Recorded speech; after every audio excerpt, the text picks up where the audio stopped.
Hello, my name is Paddy Madden and I'm here with Des Murtagh in Abbey Wood in County Kildare. I work with the Pushkin Trust as an environmentalist.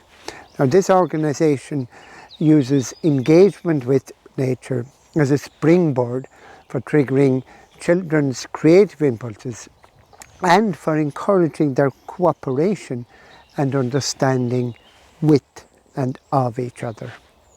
Now the Pushkin Trust's theme for this year is the Spark of Stillness.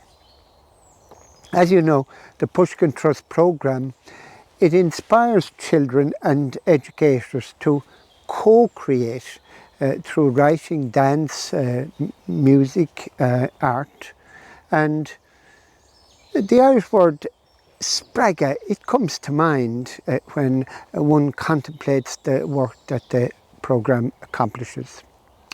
Spraga, it means to inspire, to incite, to rouse, to stimulate, to stir and to encourage. Spraga and Pushkin are enmeshed.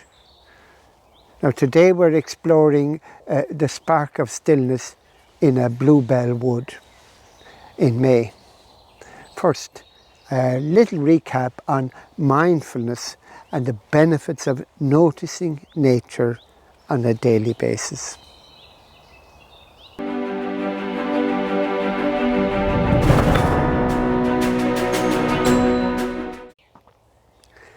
In the autumn and spring videos on the topic of the Spark of Stillness, I talked to you about mindfulness in nature.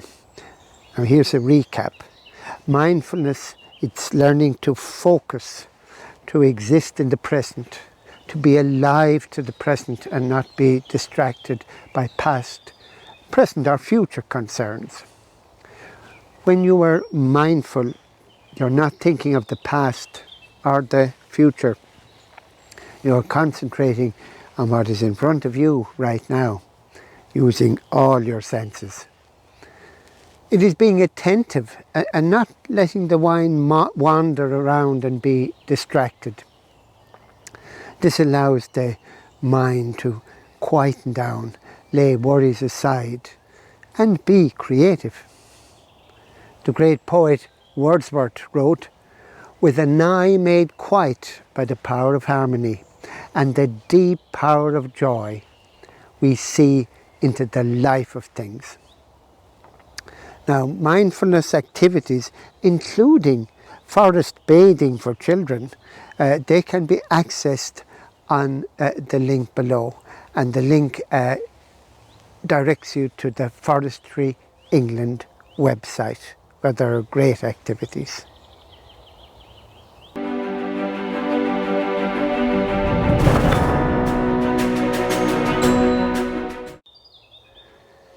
Now a few thoughts on noticing nature. A recent report from the University of Derby, it found that noticing nature on a regular basis, daily if possible, it had a significant impact on people's happiness and feeling that life is worthwhile. It propelled people to conserve the natural world as well. Some noticing nature activities outlined by the researchers were listening to bird song, observing birds and butterflies and bees, taking photos or drawing scenes from nature, smelling wildflowers as well, or watching clouds, watching sunrises and sunsets. And to be effective for both your well-being and your creativity and your conservation activities, it needs to be done on a daily basis.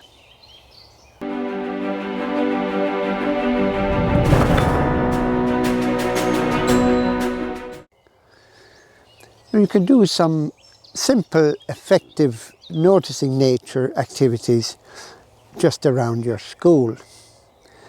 Might be a good idea to factor in every day a short period in the school day for noticing nature on a walkabout. This could be last for 10 to 15 minutes. Get the children to observe, for example, which direction the wind is coming from, to observe the clouds in the sky. What shapes can they see? Observe leaves on the trees and their colour, their shape, the size of the leaves, the veins on them, the apex, the edges, the petiole, and no harm for them to learn the name of the tree the leaves are on. And they could also observe different flowers, if you're lucky to have them on the school grounds, their colour, the flower's colour, the number of petals, the stamens and the stigmas inside, and the scent of the flower, of course, and examine the stem of the flower, the petiole, look at the sepals, the leaves, and again, no harm to get them to know the names of the various flowers around the school, whether they be wild ones or garden ones. Then another activity you could do is get them to just close their eyes and just listen. What do they hear? You could, before they go out, maybe do bird of the day before going out. Pick the sound of a bird, for example, a robin, and then can they hear one singing. The website www.rspb.org.uk and www.birdwatchireland. They're good websites for listening to bird songs, but just pick one per day so as not to be confusing, and then direct their attention on that particular bird for the bird sounds. Then they could look at the rocks around the school, the different stones, and feel their texture, and are the rocks different in what way, and maybe learn to identify different types of rocks. You might be lucky around your school to have, for example, limestone, granite, and maybe even sandstone.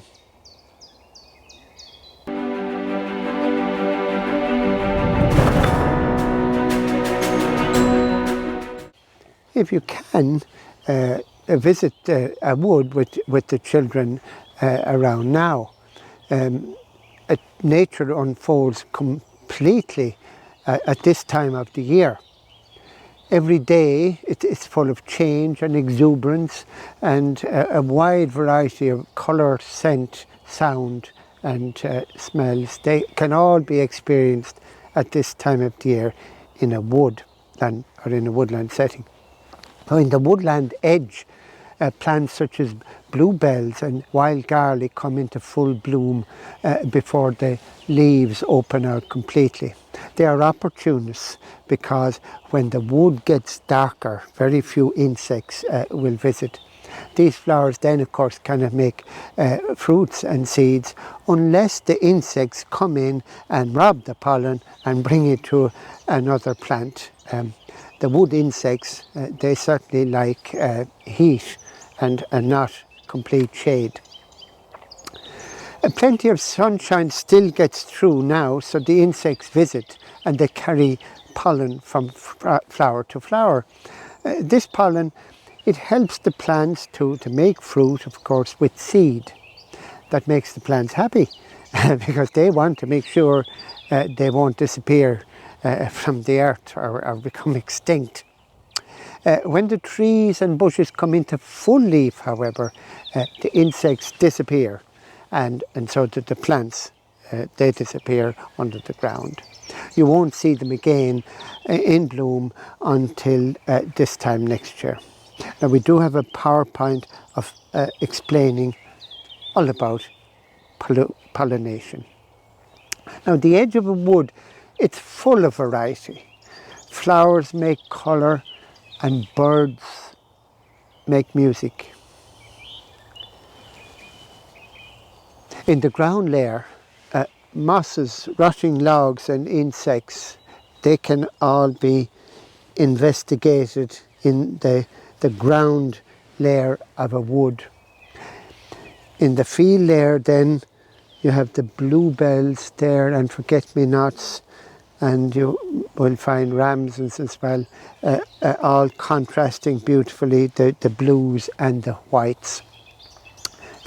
Further up in the shrub layer, then you might find holly and hazel, for example, and that's where the robins and the finches, they hop about and sing. Then in the top story, right up at the top, the canopy is thickening with leaves. And from here, you'll often hear thrushes and blackbirds call. Wood in May, it's a four in one, a whole of parts. There's just the right amount of subtle shade and light, just the right amount for the logs to rot, the flowers to bloom, and the fruits to form. Cut down one layer and the whole diminishes, the harmony breaks. Cut down two layers then, the wood is no more, the entity is extinct. We have some activities to do with children in a wood at this time of the year.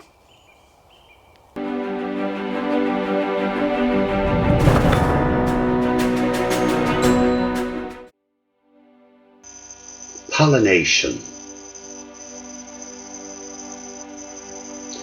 Flowers are amazing. They produce thousands of grains of pollen. How pollination occurs. The pollen carriers. Flowers need messengers to carry pollen from one to another. The flowers have tricks to attract insects such as colourful petals. Bees suck nectar and bring it on their wing to another plant.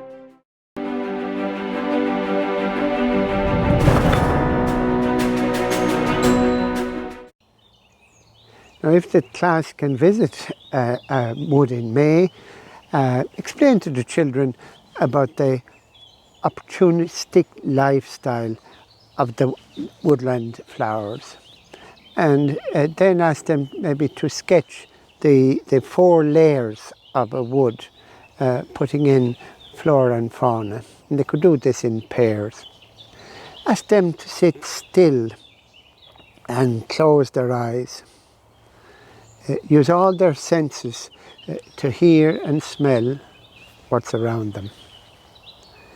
Then you might take a section of the wood and ask them to walk from a starting point to a finishing point without breaking any twigs under their feet. They love this exercise. Imagine it was one of the tasks which was given to anyone who wanted to join the Fianna, which was a band of warriors that were around nearly 2,000 years ago. Then you could choose another section of the wood and then tell the children to imagine that the fairies come in at night, come into the wood at night when no people are around, and they construct their little houses then out of twigs and stones and moss and leaves, anything really that they can find in the wood. Then when morning comes, they dismantle the houses so that the humans won't even know that they were there. And wouldn't it be nice to surprise the fairies by building the houses for them before they come in? Then the children, they're divided up into small groups, and they're given time to build the houses in a certain designated area of the wood. So the boundary is defined for them. When the time then is up, all the children, they're brought around, and then just to see what others built. And then the children who constructed particular houses or a particular house explain to the teacher and the other children about what they did and how they went about it. We have a PowerPoint on Mayflowers.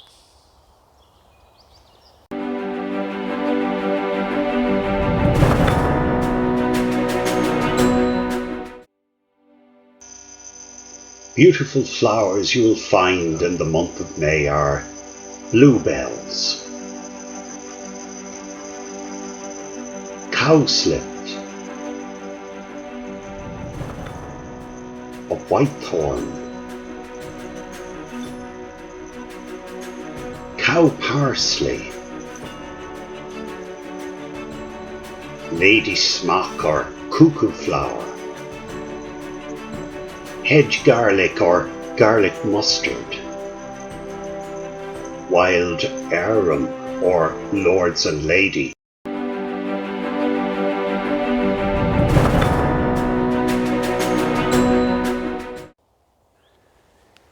Now we look at nature journaling again. In the autumn and spring videos relating to the Spark of Stillness, we learned from the book Opening the World Through Nature Journaling that the skill of observation, and that important skill, it was developed by using 4 strategies. Number 1 was I notice, and the second one was I wonder, and then it reminds me of, and then you document the evidence. Now do some close observation of a bluebell. Firstly, say what out loud, what it reminds you of. Then look at the colour of the petals and the shape of them. Look at the colour of the leaves and the shape of them. Feel the texture of the stem, and maybe is it round or square. Look at the stamens within the petals, and you might see the stigma in there. Look at the way the petals curl backwards and inwards, as you can see. And just to make those close-up observations of this beautiful flower, and even looking at the way how many flowers in a cluster or in a raceme, as they call it, and which side of the flower, which side of the stem do they droop? Do they droop all around the stem, or do they petals or the flowers here, do they droop just to one side?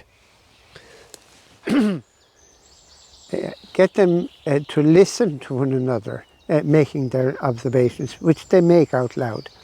Secondly, they ask questions out loud about the flower. They'll make up the questions themselves. And sometimes they might have no questions, and if they haven't any questions, you might say to them, I wonder why there are so many of them in the one place. Thirdly, ask them to tell others what the flower reminds them of, and you'll get some wonderful answers to that one.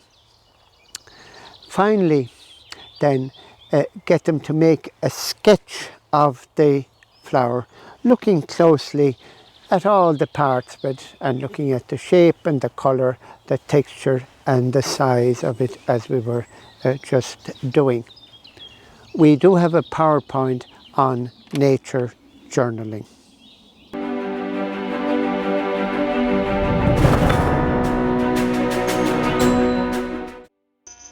Nature journaling. Discovering the natural world through art. The objectives of nature journaling are observing, questioning, documentation. 3 important prompts for deeper observation are to notice, to question, and it reminds me of. Sketching can be most helpful way of nature journaling. Positive reinforcement is always appropriate. There are do's and don'ts when appraising a sketch. Foster imaginative thinking among the young. Further study and links to websites.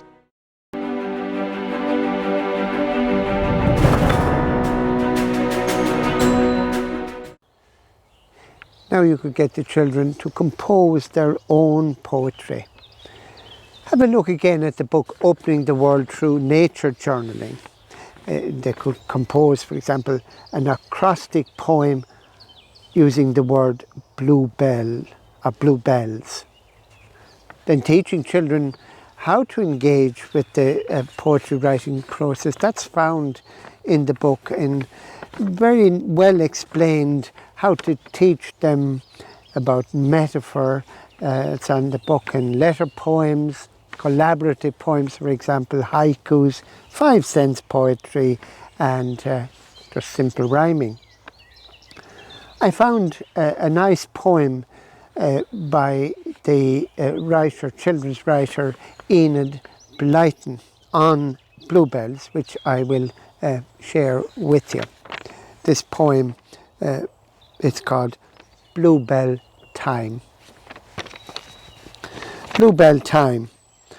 Oh, bluebell time is here again, and every little elf has picked a tiny bell to make a bonnet for herself.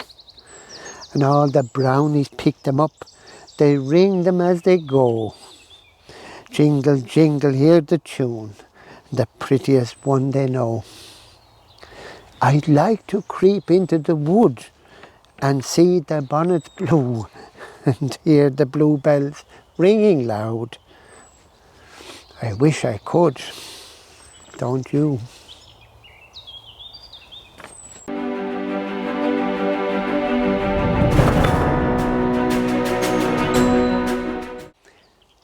So thank you very, very much for accompanying Des and I on our journey using the theme, the Spark of Stillness. We hope you will join us again in future. Meanwhile, enjoy nature, notice nature, and look after yourselves.